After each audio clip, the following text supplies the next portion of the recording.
The Americans with Disabilities Act, created in 1989, has helped to make life more enjoyable for my family and my father. I think when my husband was first diagnosed with MS, I said, this isn't happening to me or us. Those are the kind of things that happen to other people. And it's quite a shock, and you can become very fixated on that. And you wonder what's the course of the disease, because it's not necessarily prescribed what's going to happen. Some people get worse, some people don't. And so it's always, I wonder what's going to happen. I was first diagnosed with MS in May of 1996. MS is a inflammatory autoimmune disease that affects the brain and spinal cord.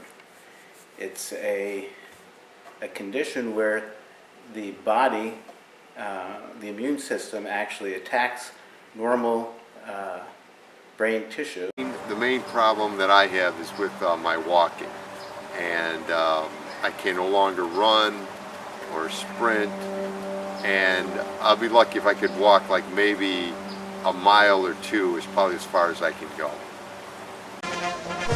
Almost 25 years ago, Presidents George H.W. Bush signed the bill on July 26, 1990. Ladies and gentlemen, the President of the United States and Mrs. Bush. But it took 2 years to pass it through Congress. The draft was first introduced in Congress in 1988. Justin Dark, chair of Congressional Task Force on Rights and Empowerment of People with Disabilities, held multiple public hearings in the states across America, giving thousands of people a chance to voice the injustices that society posed on people who live with disabilities. When the movement stalled, a coalition of disability groups formed to prove to Congress that the bill was necessary to give equal protection to citizens with disabilities.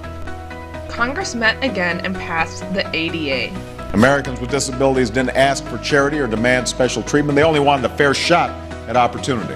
They didn't want to be isolated. They wanted to be integrated, not dependent, but independent. And allowing all Americans to engage in our society and our economy is in our national interest.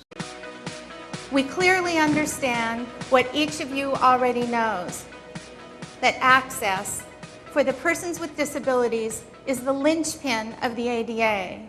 For without access, many of the fundamental rights guaranteed by the ADA are not nearly as meaningful.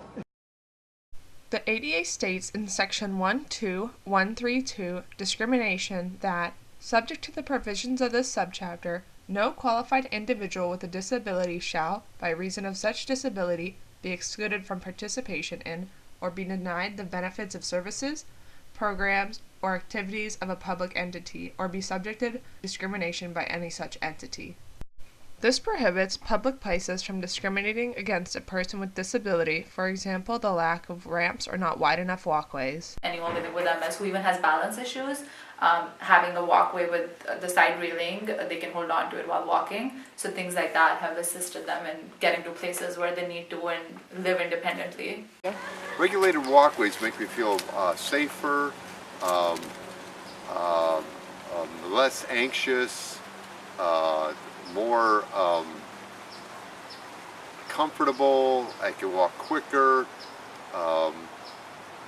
And the other item with a regulated walkway is I know that no matter where I go, as long as I'm on that regulated walkway, I can always find my way back. It's not going to be like I'm going to be stuck looking at something that's very difficult to negotiate. Like whether it's a very steep flight of stairs or something that requires more balance than I'm really prepared to give. I think, when people are handicapped, they feel different. And you want to make them feel like they can fit in. And being able to participate in activities and workplace is really important for them. So one of the benefits of the ADA Act has been accessible walkways into various buildings and attractions. And you don't really notice that much in the US. I think we take it for granted. But we travel overseas a lot, and in Indonesia or Asian countries, I mean, it's really difficult for people with disabilities, and I'm fortunate my husband can still walk, but those that are in a wheelchair, I don't know how they'd even go to those places. Despite the ADA's almost full support, some churches question whether they should be considered a public place and abide by the ADA's requirements.